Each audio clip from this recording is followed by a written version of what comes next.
Ito po ang dumating ngayon, bagong jade sa pendant. Buddha po Buddha siya screenshot nyo. Happy Buddha, ang laki tiyan niya. Ito ang jade na mura lang, hindi sobrang mahal. Para maksuot natin for protection na jade po. Green jade. Pag matagal, lalong nagda-darker. Ito ang green jade na may kunting diamond dito.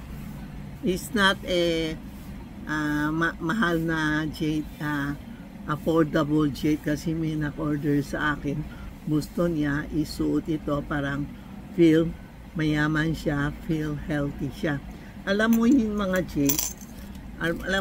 jade, sa Chinese, pag nagsuot ka ng jade, it's mean mayaman ka.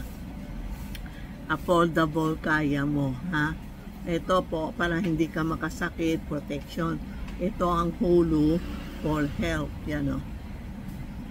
Hulu for health, yan. May diamond din. Mura lang. Kasi pinapahala, mura lang eh. Ito yung jade, Buddha, Happy Buddha. May mga jade. Pagsuot mo, hindi mo alam na mura ito. Kaya akala nila yun 100,000. Pero ang ginaya niya, maganda. Pumunta kayo dito, tingnan nyo, and screenshot nyo. Ito ang jade. Ito ang jade, malamig siya.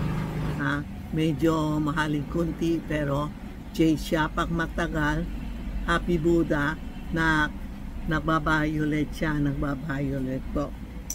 Tapos meron ako, ito ang medyo mahal kunti, white jade na magiging violet siya. Siya ang Santiago siya. Gagawa pa natin ng tali. Ito ang malamig siya, no?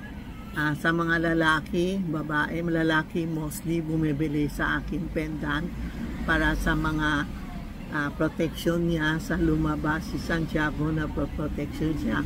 Siya ang white jade na may kunting violet lumalabas. Pag maganda ang katawan mo, magiging greenish siya. Ito po, talagay pa natin ng tali kasi dumating lang. Magandang jade. Tapos meron tayo yung sinusuot ko. Tingnan mo, dati ganun, tingnan mo ngayon, darker na darker. Kasi pag maganda ang katawan mo, magiging darker. Pero original, ganun siya. Hindi ko akalain, suot-suot ko, nagiging darker. Ayan po, ito ang Mama Mary. Dala-dala ko everyday. Tutulog ako, hawak ko, Mama Mary po. Yan. Yan din, ayan. May darker din siya, Diba? Tatlo siya. Ito yung light, magiging darker. Ito ang suot ko, darker. Tapos meron din tayo. Ito ang mga pendant natin, ha. Ito yung Santiago, Mama Mary. Ito po, ha. Okay. Yan po, may papakita pa ako sa inyo.